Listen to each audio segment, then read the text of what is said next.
Olá, Vital Brasil. Parece só um nome, né?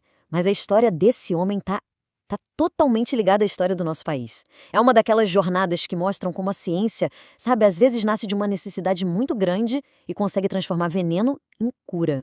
E que jeito de começar, hein? Essa frase é do próprio Vital Brasil e já dá pra sentir o clima. Ele não estava falando de uma pesquisa qualquer, daquelas feitas no laboratório quietinho. Não, não. A jornada dele foi direto pro meio do perigo. Mas olha, para a gente entender de onde veio essa solução genial, a gente precisa voltar um pouco no tempo. Imagina só, um Brasil bem rural, onde a natureza era linda, claro, mas escondia um perigo que era constante e muitas vezes fatal. E aqui tem um detalhe que eu acho sensacional. O nome dele, Vital Brasil. Não é por acaso. Foi uma homenagem que o pai dele fez à nação. E essa conexão, sabe, essa ligação com a terra, com o Brasil, acabou virando o motor de tudo que ele fez na vida. Vamos tentar imaginar a cena. Pensa só. Trabalhadores no campo, na lida diária para garantir o sustento da família. E ali, no meio das plantações, uma ameaça que não faz barulho, mas que mata. Essa era a realidade, o dia a dia de muita gente no Brasil daquela época. Foi justamente essa tragédia que ele viu acontecer na frente dele que acendeu aquela faísca, sabe, pro jovem Vital. Aquilo não era só uma fatalidade, era um problema. E um problema que precisava de uma solução. Aquele sentimento de não poder fazer nada o levou a tomar uma decisão que mudou tudo. Não só a vida dele, mas a de milhares de pessoas. Ele decidiu que ia ser médico. Então, anos se passam e com aquela motivação ainda queimando dentro dele, ele entra na faculdade de medicina. Só que chegando lá, ele dá de cara com uma barreira que não esperava. O conhecimento da época, a ciência daquele tempo, em vez de ajudar, parecia que estava indo para o lado completamente errado. Então, o que todo mundo acreditava na época? A ideia que dominava era de um soro universal. Tipo uma fórmula mágica, sabe? Uma coisa só que ia servir para a picada de qualquer cobra. A ideia era bonita, simples, né? Mas, como o Vital Brasil ia descobrir, era uma ideia errada e perigosa. E é bem aqui que a história dá uma virada. Ele não se conformou com essa ideia, com esse dogma da ciência. Então, o que ele fez? Mergulhou de cabeça nas próprias pesquisas. E o que ele achou? Nossa, não foi um detalhezinho, foi uma revolução completa. Vamos entender melhor essa virada de chave. A ciência da época dizia um soro serve para tudo. Vital Brasil, na prática, com os experimentos dele, mostrou o contrário. Precisa de um soro específico para cada tipo de cobra. Ele provou que cada veneno é único, tem tipo uma impressão digital química. E o segredo da cura estava aí, em entender essa diferença. A palavra-chave, então, é especificidade. É isso.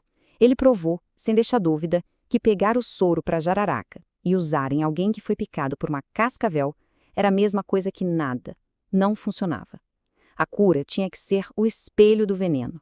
Isso foi uma revolução na medicina.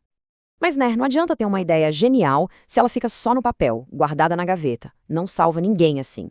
Então, o próximo passo do Vital Brasil foi tirar essa descoberta do laboratório e transformar numa solução de verdade, que pudesse chegar lá na ponta, para quem realmente precisava. E o cara não perdeu tempo, viu? Já em 1901, ele foi peça-chave na fundação de um lugar que ia ficar famoso no mundo todo, o Instituto Butantan. Ali, a teoria dele ia virar remédio de verdade, produzida em larga escala para salvar gente. E o processo que ele criou é genial, de tão simples e eficaz. Pensa só, eles pegam doses bem pequenas, controladas, do veneno e injetam num cavalo. O sistema de defesa do cavalo, que é super forte, reage e cria anticorpos poderosíssimos. Aí é só extrair esses anticorpos do sangue do cavalo, purificar e pronto, tá aí o soro que salva vidas. O cavalo vira basicamente uma fábrica viva de antídotos. Só que a missão do Vital Brasil era maior que um lugar só. Ele levou todo esse conhecimento para o Rio de Janeiro e fundou outro centro importantíssimo que leva o nome dele, o Instituto Vital Brasil. Com isso, ele garantiu que essa ideia, esse trabalho continuasse crescendo e salvando mais gente em outras partes do país. E isso leva a gente para a parte talvez mais incrível da história toda. Para ele, a ciência não podia ficar trancada num laboratório. Ela era do povo. A missão dele era fazer a descoberta chegar na mão de quem estava lá, no dia a dia, correndo risco de verdade. E o jeito que ele fez isso foi de uma inteligência. Ele criou um sistema de troca. Os agricultores que estavam lá na linha de frente capturavam as cobras e mandavam para o instituto. E o que eles recebiam de volta? O soro.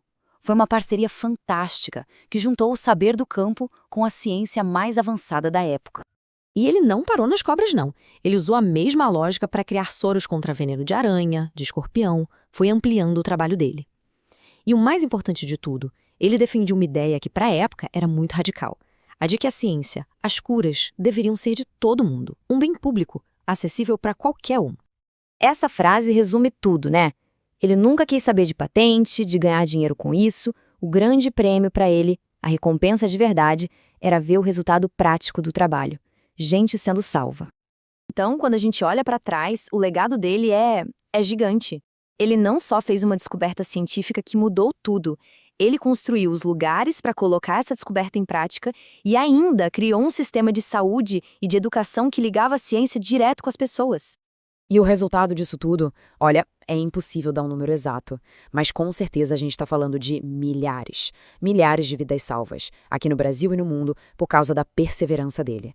Hoje, cada frasquinho de soro que é produzido em qualquer canto do planeta tem um pouco da essência do trabalho que ele começou lá atrás. E fica aí uma reflexão, né? A história do Vital Brasil é um baita lembrete de que, às vezes, as respostas para os nossos maiores problemas estão bem aqui, escondidas no dia a dia. É só ter a coragem de olhar para o que incomoda, para o que machuca e se perguntar: qual será o veneno do nosso tempo que ainda está esperando por um antídoto?